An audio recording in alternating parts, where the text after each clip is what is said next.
kembali kita akan berbincang bersama dengan Kang Asep. Kang Asep, tadi barusan kita sudah wawancara sedikit begitu ya dengan kuasa hukum Dodi dan juga Linda dan juga empat terdakwa atau dua terdakwa lain kali ini. Tetap bahwa ia berpegang JPU akan memberikan tuntutan seadil-adilnya karena keempat dinilai sudah membuka secara serempak tentunya kasus ini menjadi seterang-terangnya. Tanggapan Kang Asep? Ya, yang pertama kalau memang dia terus terang, ya memang itu hal meringankan.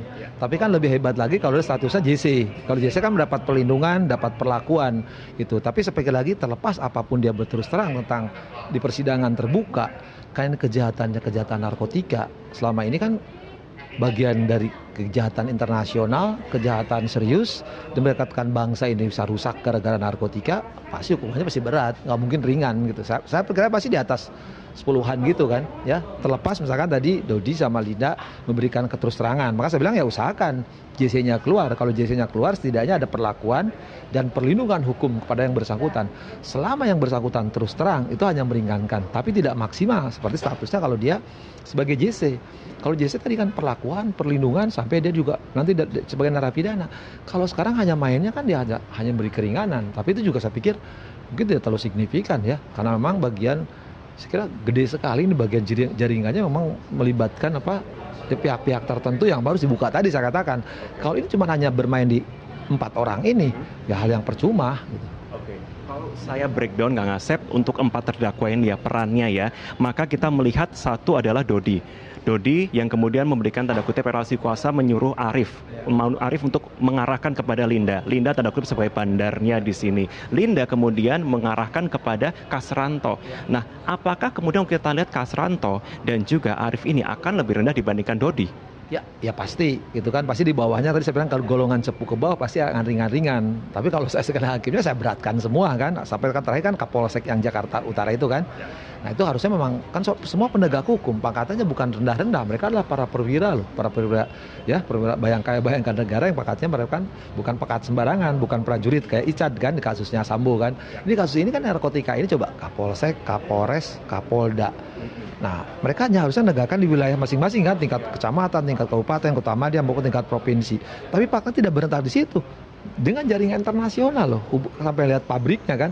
Nah, ketika mereka melaksanakan perintah dari atas beruntun ke bawah, artinya apa? Ya semua harus mendapatkan hukuman yang berat. Tidak bisa hukuman ringan terhadap mereka menurut saya. Nggak ada, terlepas sekali lagi Linda dan Dodi memberikan keterangan itu soal lain. Maka saya bilang usahakan kalau memang secara hukumnya dapat JC dari LPSK, syukur.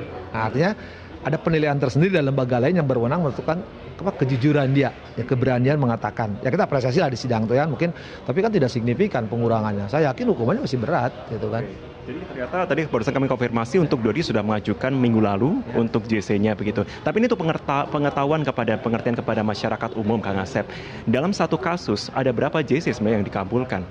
Ya, kalau data saya nggak tahu, yang tahu kan LPSK. Tapi beberapa kasus kalau selama ini kan kita lihat perkara menarik perhatian publik dan menyangkut kepentingan nasional, misalkan dulu kasus Nasarudin, Hambalang itu kan berapa yang dilindungi, terus beberapa kasus korupsi tertentu berapa dilindungi. Nah sekarang juga yang baru kan kasus anak, kasus di Medan itu juga mereka dapat perhatian dari LPSK. Tapi untuk narkotika, sepengetahuan saya sekali lagi.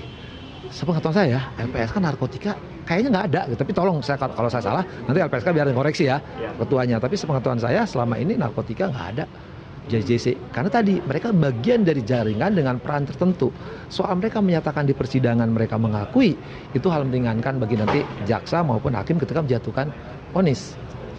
Mengakui dan kemudian kembali, kalau kita lihat iklim persidangan kali ini berbeda. Kalau kita mengacu kepada persidangan yang baru saja selesai begitu ya kasus Sambo begitu, dan saat ini kita melihat situasi yang sangat berbeda Kang Asep. Ini penuh dengan istilahnya itu nada tinggi, penuh dengan kemudian menyalahkan, membuka seperti itu. Apakah itu akan mempengaruhi tentunya dari jaksa penuntut umum secara emosional? Ya. Betul, menarik Pak Arvin. Pertama gini, kan di sana juga ada terdakwa, pembunuh lah katakanlah. Tapi mereka mendapat apresiasi publik, ya. Begitu menggemakan sejarah peradilan dibuka kemarin kalau Ichad itu kan, hal lain itu. Ya karena perbuatan tadi relasi kuasa. Kalau di sini juga sama, relasi kuasa, cuman mereka jual beli narkotika itu yang beratnya. Nah, John McAfee kan akibatnya banyak ke yang lain. Kalau kemarin kan korbannya almarhum Yosua kan. Kalau di sini kelak yang beredar itu kan kiloan yang selama ini tidak pernah diketahui dan dilakukan oleh penegak hukum itu. Kemudian menarik perhatian. Kalau kemarin perhatiannya begitu publik perhatian bener kan. Di sini kan boleh katakan yang gaduh tuh ya tadi yang Warwin bilang ya para pihak saksi sama terdakwa saling menyangkal, saling memberatkan. Tapi itu menurut saya nggak penting gitu. Nggak pentingnya apa? Karena mereka bagian dari transaksi itu semua yang mereka sudah jalan selama ini gitu. Tidak berhenti di situ gitu. Artinya itu juga bisa mempengaruhi jaksa kemudian melihat situasi emosional persidangan berarti ya? Kalau saya lihat mungkin jaksa maupun hakim saya duga ya, mungkin nanti agak sedikit berbaik hati ya, katakanlah turun diskon mungkin ketika di Linda dan Dodi. Tapi di yang lain saya pikir tidak akan semudah itu, pasti berat menurut saya. Ya karena mereka apalagi yang tadi ya, misalkan T itu kan perbuatannya nggak nyangka di persidangan berbelit-belit dan sekarang mulai terbuka aib yang lain-lain gitu kan, artinya apa? Ya kalau ringan saya pikir, ya saya nggak tahu ya, nggak logis lah kalau sampai ringan, pasti harus berat menurut saya. Nah, hal meringankan dan memberatkan konsep itu yang menjadi polemik di masyarakat bahwa berkelakuan baik di persidangan. Sebenarnya adakah skala yang bisa digunakan hakim menilai maupun jaksa menilai bahwa terdakwa atau terdakwa sebagai saksi itu berkelakuan baik? Ya, dalam putusan hakim 197 KUHP mengatakan hakim harus mempertimbangkan berat ringannya hukuman.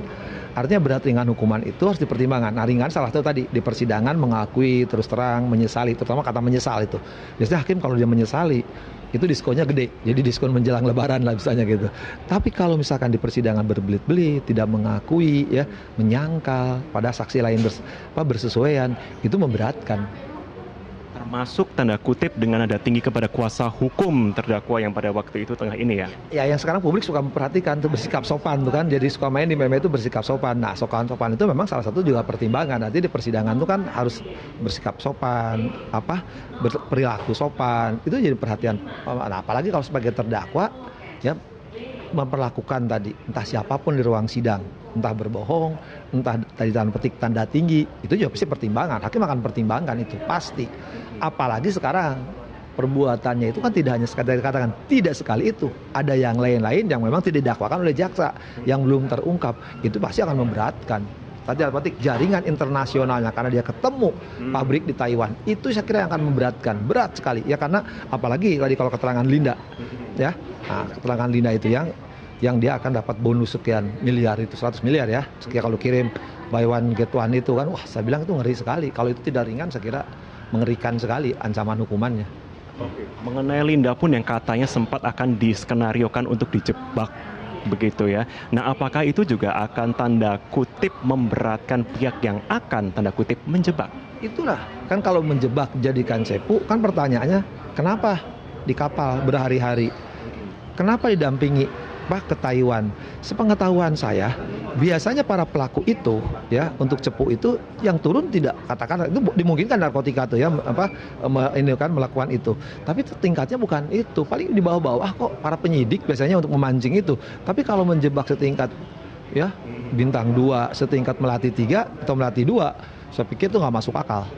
Enggak, kalau menjebak saya kira nggak bisa. Apalagi tidur berhari-hari dan pergi ke pabriknya dapat bonus, itu bukan menjebak, bersama-sama justru itu. Bersama-sama. Oke, kita akan lanjutkan perbincangannya sebentar lagi, Kang Sep.